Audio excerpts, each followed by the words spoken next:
आप सबका बहुत बहुत स्वागत है। आज का एपिसोड है दूसरे अध्याय का 40वां श्लोक। पिछले एपिसोड में हमने समझा कि भगवान कृष्ण ने अर्जुन को इंस्पायर किया कि कैसे तुम्हारी बेइज्जती के कारण तुम बर्बाद हो सकते हो। यह एपिसोड उन सब के लिए बहुत काम का है जो अब कृष्ण बताएंगे। इस एपिसोड में कृष्ण चर्चा करने वाले हैं कि कैसे अगर आप बहुत छोटी पोजीशन पे खड़े हैं, कोई सफलता जिंदगी में नहीं मिली, तो आज क्या करना है। जानना चाहेंगे? yes! एक आवाज बड़ी लाउड है, जानना चाहेंगे? yes! अगर आप जिंदगी में बहुत पीछे खड़े हैं और आपसे लोग दुनिया बहुत आगे निकल चुकी है, तो अब आपको इस समय क्या करना चाहिए, शुरुआत कैसे करनी चाहिए, स्टार्ट कैसे करना चाहिए। दूसरे अध्याय का 40वां श्लोक। नेहा विक्रम नाशो अस्ति प्रत्यवायो न विद्यते स्वल्पमप्यस्य धर्मस्य त्रायते महतो भयात्। बहुत सुंदर अनुवाद व तात्पर्य एसी भक्तिवेदांत स्वामी श्रील प्रभुपाद जी के द्वारा। श्रील प्रभुपाद की जय। हाथ आगे लाइए। अर्जुन शुरू करो। क्योंकि इस प्रयास में हानि नहीं होती है, अपितु इस पथ पर की गई अल्प प्रगति भी महान भय से आगे चल के रक्षा करेगी। क्या मेरी बात समझ आ रही है? yes. अंग्रेजी में क्या कहा है? In this endeavour there is no loss or diminution and a little advancement and a little advancement on this path can protect one from the most dangerous type of fear. सुनिएगा जरा बात को। न इहा नहीं होगा, अभिक्रम जो प्रयास कर रहा है, नाशवस्ति उसका नाश नहीं होगा कभी भी।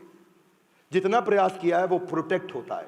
हाथ आगे लाइए। जितना प्रयास किया है वो जीरो नहीं होता। आपके फेलियर का मतलब जीरो नहीं हुआ, क्योंकि वो अक्यूमुलेट हो रहा होता है। वो जीरो तब होता है जब कंसिस्टेंसी समाप्त होती है। सुनना मेरी बात को ध्यान से। न इहा अभिक्रम नाशो अस्ति उसका नाश नहीं होगा। किसका? प्रत्यवायो न विद्यते स्वल्पमप्यस्य धर्मस्य जिसने थोड़ा सा भी काम चालू कर दिया। त्रायते हाथ आगे लाइए। तार देंगे। महतो भयात् हाथ आगे लाइए। महान महतो मतलब महान, भय मतलब फियर। महान भय से भी उसकी रक्षा हो जाएगी। किसकी रक्षा होगी? उस व्यक्ति की जो छोटी छोटी शुरुआत के साथ अक्यूमुलेटेड रिजल्ट्स को बड़ा करता है। क्या मेरी बात समझ आ रही है? Loudly yes no? भगवान अर्जुन को समझा रहे हैं कि लगातार प्रयास करने में कोई हानि नहीं है और इसमें थोड़ी थोड़ी उन्नति आपको सबसे भयानक भय से बचा सकती है। पिछली बारी भयानक भय क्या बताया? अकीर्ति चापी भूतानी। अकीर्ति, जब आपकी कीर्ति छिन जाएगी, आप बर्बाद हो जाओगे। So start from where you are. Consistency is the key to success. निरंतर प्रयास करना। हाँ, हाथ आगे लाइए। भाई साहब मैं जीरो पे नहीं हूं, मैं माइनस में हूं। क्या करूं? हाँ, consistency in progression will get you out of depression. One more time, come on. Consistency, हाथ आगे लाइए ऐसा। Consistency in progression, ऊपर जाने में, will get you out of recession and depression. One more time, come on. हाथ आगे लाइए। Consistency in progression will get you out of recession and depression. क्योंकि आज हम क्या चर्चा कर रहे हैं? गीता इन। जब जंगल में आग लगी तो चिड़िया भी था, कौवा भी था। चिड़िया नदी से उस आग को बुझाने के लिए एक एक बूंद पानी लेकर के आ रही थी और कौवा वहां बैठ के हंस रहा था। कौवे ने बोला, तेरी ये एक बूंद पानी डालने से जंगल की आग बुझने नहीं वाली। तो चिड़िया ने क्या जवाब दिया? इतिहास में जब भी चर्चा की जाएगी, मेरा नाम आग बुझाने वालों में होगा और तेरा नाम तमाशा देखने वालों में होगा। प्रत्यवायो न विद्यते। ऐसे व्यक्ति का नाश नहीं होता जो लगातार कंसिस्टेंट। जानते हैं क्या फर्क है लेजेंडरी लोगों में और एवरेज लोगों में? क्या फर्क है? क्या फर्क है? कोई फर्क नहीं है, केवल कंसिस्टेंसी गोल स्टेटमेंट के प्रति, उसी का फर्क है। आज भी तो उस गिलहरी की बात होती है ना, जिसने चट्टान को मजबूत बनाने में, जिसने पुल को मजबूत बनाने में छोटे छोटे कंकड़ डाले। और भगवान राम ने हनुमान को क्या समझाया? तुम्हारी चट्टानों के बीच में जो गैप रह जाता है ना, उस गैप को गिलहरी के छोटे छोटे कंकड़ जाके जोड़ देती है, जिसके कारण ये पुल मजबूत होता है। तुम्हारे कॉर्पोरेट वर्ल्ड के अंदर भी जो बड़े बड़े सीईओ जाके बैठ के डिसीजन लेते हैं, उनको इंप्लीमेंट करने के लिए नीचे छोटे छोटे एग्जीक्यूटिव जो छोटा छोटा सपोर्ट करते हैं ना, वो बड़ी कंपनी के बनाई हुई बड़ी स्ट्रैटेजी को उसी पुल की तरह सपोर्ट करके मजबूत बनाने में मदद करते हैं। इसलिए छोटे आदमी का कोई छोटा प्रयास नहीं होता, हर प्रयास हमारे को कामयाबी की तरफ लेकर के जाता है। स्वल्पमप्यस्य धर्मस्य त्रायते महतो भयात्। तो छोटे छोटे कंकड़ भी जिस कारण पुल सेतु को मजबूत बनाते हैं, उसकी बात कृष्ण ने करी यहां पे। आप जानते हैं वर्ल्ड ट्रेड सेंटर पे अटैक किसने किया था? ओसामा बिन लादेन ने। यस, क्या हुआ? ओसामा बिन लादेन अमेरिका में रहता था। Loudly yes no. अमेरिका में रहता था। Yes no.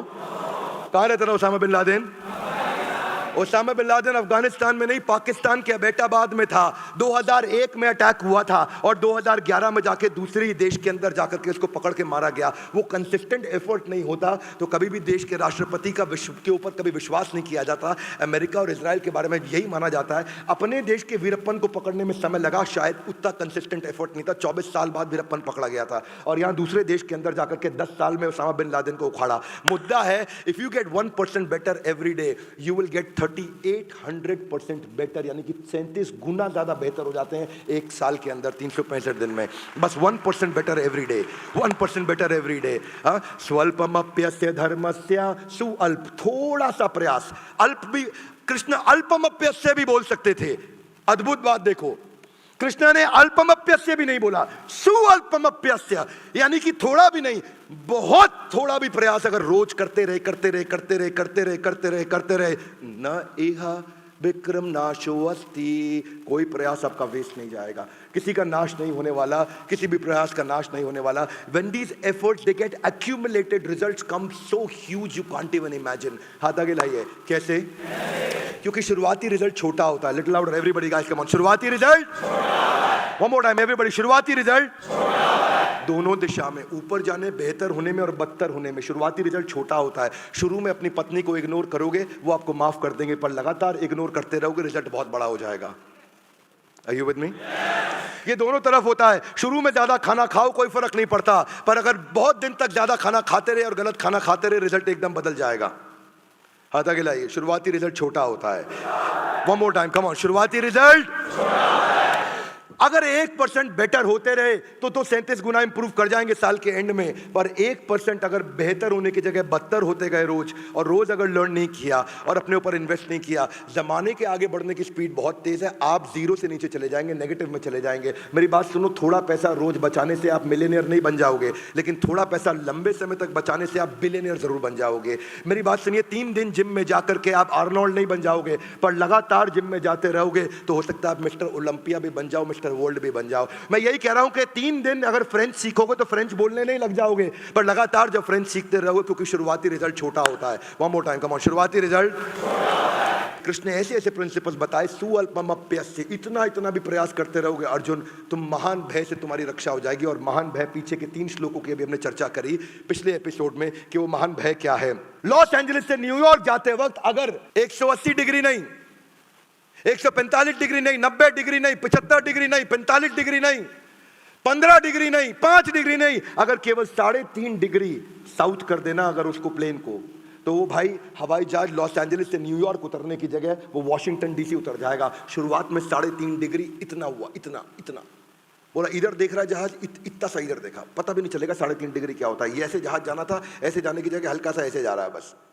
अब ये सीधा है कि ये सीधा, आपको पता भी नहीं चलेगा। 3.5 डिग्री इतना ही है, लेकिन वही 3.5 डिग्री बढ़ बढ़ के वो जहाज एग्जैक्टली न्यूयॉर्क उतरने की जगह वॉशिंगटन डीसी उतर जाएगा। मैं ये बोल रहा हूं, शुरुआती result, everybody louder guys, come on Delhi, louder. शुरुआती रिजल्ट, आपकी नेटवर्थ क्या है?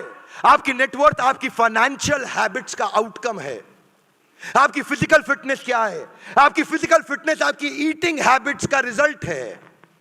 आपकी इस समय आपका विजडम, आपकी नॉलेज, आपकी जो लर्निंग हैबिट्स का आउटकम है। आज आपकी नॉलेज कौन सी हैबिट्स लेकर के आते हैं, बिल्ड करते हैं, वो डिसाइड करेगा आगे क्या होने वाले हैं। कैलाश सत्यार्थी हमारे देश का, उनको कोई नहीं जानता था। आज पद्मश्री, पद्म भूषण, पद्म विभूषण की बात नहीं कर रहा हूं, आज भारत रत्न की बात नहीं कर रहा हूं। कैलाश सत्यार्थी को नोबेल पीस प्राइज मिला। L6 कालका जी, यहीं साउथ दिल्ली में उनका छोटा सा ऑफिस हुआ करता था। सरकारी नौकरी उन्होंने 30 साल पहले छोड़ी थी। किस लिए? बचपन बचाओ आंदोलन, बचपन बचाओ आंदोलन, BBA, बचपन बचाओ आंदोलन। और बचपन बचाओ आंदोलन में बंधुआ मजदूरों के लिए लड़ाई लड़ी, 1 लाख बच्चों को उन्होंने बचाया। आज पूरी दुनिया के अंदर उनको जनक माना जाता है global rights for child rights. आप जानते हैं वो क्या कर रहे हैं, लगातार बच्चों के लिए काम करते रहे। बहुत सारी छोटी बच्चियों को वैश्यावृत्ति से उन्होंने बचाया, लेकिन आज हम उनको जानते हैं कि उनके छोटे छोटे कंसिस्टेंट एफर्ट थे। जब उनको दुनिया का सबसे बड़ा रिकॉग्निशन नोबेल पीस प्राइज किसी भारतीय को मिला, कैलाश सत्यार्थी को, अभी कुछ साल पहले, तब आज हम कैलाश सत्यार्थी को पहचान रहे हैं। यही आदमी जब छोटा शुरू करता है ना, उसको लगता है मैं वहां नहीं पहुंच पाऊंगा, और वही आम आदमी के लिए श्लोक बोला है। कई बार आदमी सोचता है कि भगवद गीता अर्जुन के लिए बोली गई थी। एवरीबॉडी, भगवद गीता किसके लिए बोली गई थी? ना लाउडर, कम ऑन, किसके लिए बोली गई थी? भगवद गीता मेरे लिए बोली गई थी। जैसे ही ये बात समझ में आती है तो समझ में आता है कृष्ण ने मुझे बोला है। यहाँ ना ऐसे अगर बैठ के सुनोगे तो फायदा नहीं होगा। आज डिसीजन लेकर के जाओ तो फायदा होगा, डिसीजन नहीं लोगे तो फायदा नहीं होगा। नहीं तो क्या होगा, आप आए, मजे लिए, चले गए। कितने कितने लोगों ने दशरथ मांझी की वो मूवी देखी थी, द मांझी मैन, जो पावरफुल मूवी थी। दशरथ मांझी की मूवी क्या थी? वो गया बिहार के पास रहा करता था, एक बहुत छोटे गाँव में। 1959 की बात है। फाल्गुनी नाम की उसकी पत्नी, जिससे वो इतना प्रेम करता था। इसीलिए मैं बोलता हूँ, आता मांझी सटकली, केवल जिद्दी आदमी इतिहास रचता है। दशरथ मांझी की जो कहानी थी ना, वो फाल्गुनी को लेकर के थी। फाल्गुनी गर्भवती थी, उसको पहाड़ पे खाना देने आ रही थी। पहाड़ पे चढ़ते चढ़ते जब वो नीचे गिर गई तो खूनम खून हो गई। उसको पता चला, भागा अपने घर की तरफ, अपनी पत्नी को उठाया, अपनी पीठ पे खूनम खून से लिपटी सनी हुई पत्नी को लेकर के अस्पताल की तरफ भागा, जो कि 70 किलोमीटर दूर अस्पताल था। और उसके पास कोई व्हीकल नहीं था, क्योंकि उस पहाड़ को पार करके जाना था 70 किलोमीटर। उसकी जब पत्नी को अस्पताल लेके गया, पहुंचा तो ब्रॉट डेड बोला डॉक्टर ने कि आप इसको मुर्दा लेकर के आए हैं, ये मर चुकी है। दशरथ मांझी को इतना गुस्सा था, उस पहाड़ पे हथौड़ी छेना लेकर के लग गया, और हथौड़ी छेना लेकर के 22 साल तक उस पहाड़ को तोड़ता रहा। 9 मीटर की गहरी सड़क बना दी, और वही पहाड़ जिससे पहले 55 किलोमीटर का रास्ता था, वो 15 किलोमीटर का रास्ता रह गया। आज पूरा देश, पूरी दुनिया मांझी माउंटेन मैन को जानती है। क्यों? स्वल्पमप्यस्य धर्मस्य त्रायते महतो भयात्। स्वल्पमप्यस्य, थोड़ा थोड़ा प्रयास चालू करो। हथौड़ी छेना आज भी किसी को बोलो, कोई नहीं उठाएगा, लेकिन बस ये प्रिंसिपल समझ में आ गया भगवत गीता, जिसने दिमाग में घुसा लिया ना, वो आदमी कुछ भी कर सकता है। इसलिए ये श्लोक मुझे लगता है कि एक आम इंसान के लिए बोला गया था, ये एक आम आदमी के लिए बोला गया था, जो कुछ भी कर सकता है। जब तक तोड़ेंगे नहीं तब तक छोड़ेंगे नहीं। यही कहानी मेरे को अपने दिमाग के अंदर घुसानी है। जब तक तोड़ेंगे नहीं तब तक छोड़ेंगे नहीं। यहाँ बैठने का फायदा नहीं है। Everybody little louder with me, come on. जब तक तोड़ेंगे नहीं तब तक छोड़ेंगे नहीं। ये अपने आप से कह रहे हो, लिटिल लाउडर, कम ऑन। जब तक तोड़ेंगे नहीं तब तक, जब तक तोड़ेंगे नहीं, अपने आप से बोलो, कम ऑन। आंख बंद करके लाउडेस्ट पॉसिबल, ऊंची आवाज में, गर्दन ऊपर। और जो वीडियो में देख रहा है वो भी, जब तक तोड़ेंगे नहीं। मुद्दा यही है, तब तक छोड़ेंगे नहीं। लेकिन क्या लोगों को रातों रात अमीर बनना है? जो स्टॉक मार्केट है ना, ये कभी भी रातों रात अमीर नहीं बना सकती, रातों रात गरीब तो बना सकती है आपको। स्टॉक मार्केट में भी राकेश झुनझुनवाला 5,000 रुपए लेके चालू किए थे, और क्या मारवाड़ी मिडिल क्लास फैमिली से आए थे राकेश झुनझुनवाला, आज 40,000 करोड़ रुपए की नेटवर्क पे गए। लेकिन जब 5,000 रुपए लाके चालू किया था उन्होंने, टाइटन के अंदर, उन्होंने बाद में एक चाय की पत्ती के टाटा टी के अंदर उन्होंने इन्वेस्ट किया था, और उसको भी जूम होते 3 साल लग गए, जो 25 लाख रुपए बना, क्योंकि उसके साथ टिके रहे। बाद में उन्होंने टाइटन में भी काफी इन्वेस्ट किया। 30-32 रुपए के भाव पे उन्होंने 2002 में टाइटन खरीदा था। 2022 के अंदर वही उनके 40,000 करोड़ के पोर्टफोलियो में 11,000 करोड़ का केवल टाइटन था उसके अंदर में। यही बता रहे राकेश झुनझुनवाला के कंसिस्टेंसी और पैशन के साथ में आप स्टॉक मार्केट को जीत सकते हो, अगर आपके पास कंसिस्टेंसी और पैशन है। पर लफड़ा क्या है? मेरे को आज रात को चाहिए सब कुछ। कृष्ण कह रहे हैं स्वल्पमप्यस्य, आप कह रहे हैं नहीं, सब कुछ मेरा अपनस्य हो जाए, सब कुछ मेरे को चाहिए, अभी नहीं। ये जो है ना, आप क्योंकि 3 दिन जिम जाने के बाद कपड़े उतार के शीशे के सामने देखते हो, कुछ होता नहीं तो लगता कुछ होएगा ही नहीं, होएगा। स्वल्पमप्यस्य धर्मस्य त्रायते महतो भयात्। मुद्दा सारा का सारा यही है। ये लोग बीच में छोड़ते हैं ना, लफड़ा उन्हीं का है। ये रोज बंदर की तरह छलांग मार के अलग अलग चीजें बदलते हैं, अलग अलग फैक्ट्री बदलते हैं, अलग अलग धंधा बदलते हैं, अलग अलग स्टार्टअप बदलते हैं। दिक्कत उनके साथ ही है। थॉमस एल्वा एडिसन के बारे में पहले भी बता चुका हूं। 3000 थ्योरीज पे उन्होंने काम किया था, जिसमें वो 10,000 दफा फेल हुए थे बल्ब बनाने के लिए। 3000 अलग अलग थ्योरी पे वो ट्राई करते रहे, बल्ब बनाने के लिए। सन 1870 की बात कर रहा हूं, और लगातार कुछ साल लगे उनको 3000 थ्योरीज को अलग अलग अप्लाई करने में, जिसमें 10,000 बार फेल हुए। और उसके बाद जब उन्होंने बल्ब बनाया तो किसी ने उनसे कहा कि तुम 10,000 दफा फेल हो गए, तो बड़ी कमाल की बात है, तुम कैसे लगे रहे? बोला ना, मैं कभी फेल नहीं हुआ। बोला 10,000 फेलियर थे वो, तो बोला मैं अलग अलग तरीके सीख गया जिनसे बल्ब बनता नहीं, मैं हर बार सीखता गया। वही है स्वल्पमप्यस्य धर्मस्य त्रायते महतो भयात्। हर आदमी अब जो आज सफल हुआ है उसके जीवन में जाने में या अनजाने में गीता के प्रिंसिपल्स उसने इंप्लीमेंट किए थे। पर समस्या क्या है, धार्मिक चश्मे को उतारने का मेरा मुद्दा है। इस देश का धार्मिक चश्मा उतार करके व्यवहारिक चश्मा उसको पहनाऊंगा मैं, कि भगवत गीता को लेकर के हम इस पूरे देश के अंदर एक नया अमली जामा क्रिएट करने जा रहे हैं। मैं एक नया नैरेटिव सेट करने जा रहा हूं पूरे देश के अंदर, कि भगवत गीता की जो सीरीज चालू की है मैंने, एपिसोड्स की, एक के बाद एक यूट्यूब पे आ रहा है, पूरा देश इन सारे एपिसोड्स को देखेगा और अपने बच्चों को दिखाएगा कि बेटा तुझे जिंदगी में ताकतवर बनना है। जिस दिन गीता हाथ में ले ली तुझे पृथ्वी पे कोई हरा नहीं पाएगा। जानते हैं सबसे बड़ी बात एडिसन की यही थी, वो एक प्रोडक्ट से दूसरे प्रोडक्ट पे जंप नहीं करता था, एक फेलियर के बाद में अपने गोल को बदलता नहीं था, वो अपनी स्ट्रैटेजी बदलता था। आदमी की तकलीफ यही है, जब गोल अचीव नहीं होता वो गोल बदल देता है, और एडिसन बोलता है जब गोल अचीव नहीं होता तो मैं स्ट्रैटेजी बदल देता हूं। इसीलिए गोल नहीं बदलना, आपको स्ट्रैटेजी बदलनी है। मेरे बड़ा भारत शो में मैं ऐसे ही सुपर हीरोज को लेकर के आता हूं। जानते हैं मैं शरीफ चाचा की बात करी हो, पद्मश्री चाचा शरीफ, देखा है किसी ने वो एपिसोड? कमान बड़ा भारत में देखा है आपने एपिसोड? चाचा शरीफ का एपिसोड देख लेना, आंख में आंसू आ जाएंगे। पहली बार मैं ऑन स्क्रीन वीडियो पर रो पड़ा था चाचा शरीफ के बारे में देख करके। जानते हैं पिछले 30 सालों में 25,000 लाशें अगर हिंदू है तो जलाते हैं, मुसलमान है तो दफनाते हैं, जिसका अंतिम संस्कार नहीं होता। चाचा शरीफ उसके अपने पिता कहलाए जाते हैं। चाचा शरीफ जिनका अपना बेटा 1991 में किसी ने मार करके नदी में फेंक दिया, उनको अपने बेटे की लाश नहीं मिली, उसका अंतिम संस्कार नहीं हो सका, इसीलिए चाचा शरीफ ने वो प्रयास किया।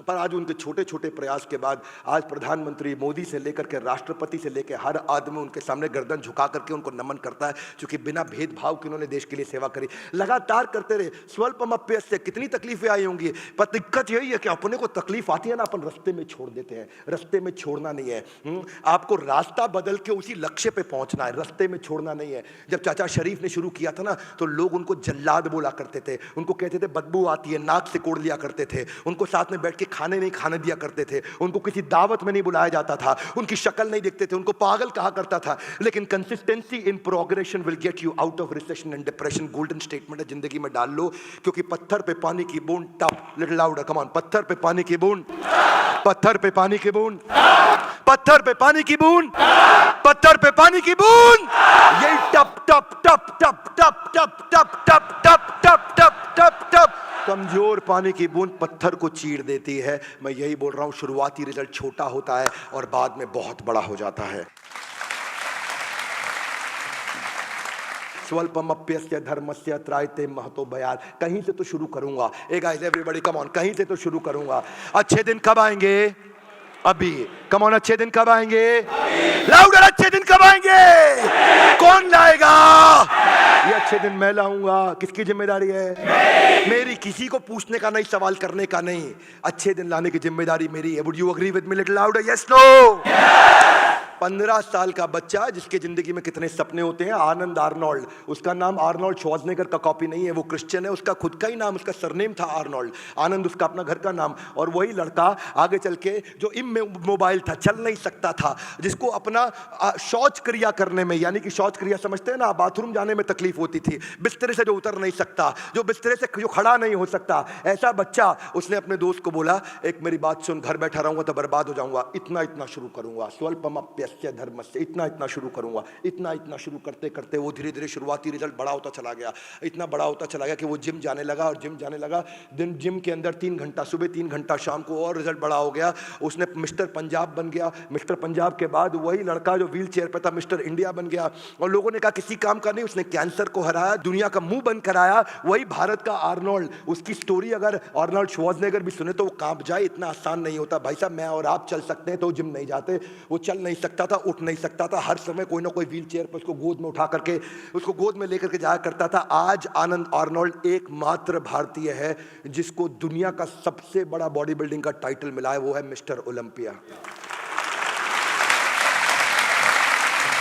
करीमुल हक, करीमुल का नाम ही है, कर अमल, करीमुल करीमुल करीमुल हक। हाँ, वो बोलते हैं ना मैं मुसलमान हूँ ना मैं हिंदू हूँ, लोग मुझे मुसलमान समझते हैं, करीमुल हक। हाँ, मेरा मुसलमान परिवार में जन्म हुआ पर मैं भारतीय हूँ, देश की सेवा करूँगा। उसने एम्बुलेंस दादा, छोटी सी बाइक को एम्बुलेंस बना दिया नॉर्थ ईस्ट के अंदर। वो शुरू में जब लोग बीमार पड़ते थे तो 70 किलोमीटर दूर उनका अस्पताल होता था, तो बाइक को एम्बुलेंस बना करके साइड में करीमुल हक लोगों को लेकर जाया करते थे। मजाक उड़ाते थे ना, जो उनकी एक पड़ोसन औरत थी, वो उनका बहुत मजाक उड़ाया करती थी, वो बहुत बकवास करती थी, उनको गाली भी देती देती थी। और क्या हुआ, वो एक दिन एम्बुलेंस दादा को सुबह सुबह फोन आया, बोला वो जो औरत आपको गाली देती थी उसको सांप ने काट लिया, मर जाएगी बेचारी, उसको अस्पताल ले जाओ। और फिर वही औरत जो जिंदगी भर उसका मजाक उड़ाती थी, उसको साथ में लिटाया उन्होंने अपने एम्बुलेंस, यानी कि जो बाइक की एम्बुलेंस, बाजू में छोटा सा पहिए के साथ में एक एक्सटेंशन लगा रखा था, उस पर लिटा के लेके गए। और वहां रास्ते में हो गया ट्रैफिक जैम। जंगल था, जंगल में छोटी सड़क होती थी, वहां पे कुछ जानवर आके, हाथी आकर के गाड़ियों को उलट देते थे, ट्रैफिक जैम हो गया। उस ट्रैफिक जैम में एक और एम्बुलेंस थी, वो वहीं फंसी हुई थी, उसमें भी किसी को सांप ने काटा था। वो एम्बुलेंस वहीं फंसी रही। इन्होंने अपनी बाइक को नीचे कच्ची पटरी पर उतारा और बाद में आगे चढ़ा करके उसको ले गए। उस औरत को टाइम से अस्पताल पहुंचाया, वो बच गई। लेकिन वो एम्बुलेंस, जो बड़ी वाली एम्बुलेंस थी जिसमें पीछे एक और जिसको जहर आ गया था सांप के काटने का, उस बेचारी का देहांत हो गया। जो मजाक उड़ाती रहती थी उनको एम्बुलेंस दादा ने बचा लिया। और उसके बाद एम्बुलेंस दादा को लोगों ने जानना पहचानना शुरू किया। आगे चल के उनको बजाज फैमिली ने भी अपनी तरफ से एक बजाज की मोटरसाइकिल दी। धीरे धीरे धीरे धीरे लोग उनको जानने पहचानने लगे। आज तक पिछले 24 साल में 5000 लोगों की जिंदगी उन्होंने मरने से बचाया है, बिना रुके बिना थके। लोग उनका मजाक उड़ाते थे, वो लोगों की जिंदगी बढ़ाते थे। चिड़िया भी तनका इकट्ठा कर करके अपना घोंसला बनाती है। एम्बुलेंस दादा ने जिंदगी में अपना मकान नहीं बनाया, बारिश आती थी तो पानी उनके घर में गिर जाता था। एम्बुलेंस दादा एक ऐसे अद्भुत व्यक्ति, और घर में पानी गिरता, सांप आ जाते, लेकिन अपना घर नहीं बनाया, अस्पताल बना दिया जहां गरीबों को वहीं पास में इलाज करेंगे। आज मैं बड़ा भारत की कम्युनिटी को, आज मैं बड़ा बिजनेस की कम्युनिटी को मैं रिक्वेस्ट करता हूं कि ऐसे लोगों की मदद करें, आए। और आज वो इतने बड़े हो गए, उनका ओहदा इतना बड़ा हो गया, उनकी 4500 रुपये महीने की नौकरी किया करते थे। 4500 रुपये महीना बोल रहा हूं मैं, 5000 रुपये महीना नहीं, 4500 रुपये महीने की नौकरी करते थे वो एम्बुलेंस दादा करीमुल हक। हाँ, और वही करीमुल हक ने आज प्रधानमंत्री मोदी उनको साथ में लेके सेल्फी लेना सिखाते हैं, राष्ट्रपति उनको अपने घर पे बुलाते हैं, उनको अमिताभ बच्चन हॉट सीट पे बिठाते हैं, आज हम उनको बड़ा भारत में बुलाते हैं। आज करीमुल हक, ऐसे लोगों को हमें धन्यवाद करना चाहिए जो हमारे को सिखाते हैं, जो हम इसी को कहते हैं कि consistency in progression will get you out of recession and depression. नेहा विक्रम नाशोवस्ती, कभी नाश नहीं हो सकता ऐसे व्यक्ति का। दिक्कत नाश उसी का होगा जो चालू नहीं कर रहा है। One more time, come on, नाश उसी का होगा जो। आज मुझे शुरुआत करनी है, यहां बैठ के निर्णय लेकर के जाना। यहां जो वीडियो देख रहा है वो निर्णय लेकर के जाना, डिसीजन लेना है। हाँ, क्योंकि अच्छे दिन कब आएंगे? लाउड कम ऑन, अच्छे दिन कब आएंगे? कौन लाएगा? यही भगवत गीता आपके जीवन में अच्छे दिन लेकर के आएगी। और इसीलिए हमने शुरू किया है, कौन सा सीरीज है? Everybody give me your right hand out. Gita in, come on, Gita in. Bhagavad Gita को एक्शन में उतारना, लाल कपड़े में लपेट के नहीं रखना है। लाल कपड़े पर लपेट के कसम खाना वो ज्यादा बड़ा अपराध है, बजाय के गीता को अपने जीवन में नहीं उतारना। उठाइए, रोज अपने बच्चों को समझाइए कि गीता को जीवन को बेहतर बनाने के लिए पढ़ें। और अगर नहीं पढ़ पा रहे, नहीं समझ में आ रही, इस सारे एपिसोड को, पूरा एक एक एपिसोड को ध्यान से देखिए और अपने बच्चों को तो जरूर दिखाएं, साथ में बिठा के दिखाएं, पूछे उनकी जिंदगी में लर्निंग क्या है। नैरेटिव बदलने की कसम खाइए इस पूरे देश के अंदर कि भगवत गीता लोगों की कैसे जिंदगी बदल सकती है। एक के बाद एक सारे एपिसोड एक एक श्लोक पे हम लेते चले जाएंगे और पूरी भगवत गीता को पूरे देश तक पहुंचाएंगे। हमारे साथ जुड़े रहने के लिए, इस एपिसोड को पूरा देखने के लिए आप सबका दोबारा हृदय की गहराई से प्रेम पूर्वक बहुत बहुत धन्यवाद।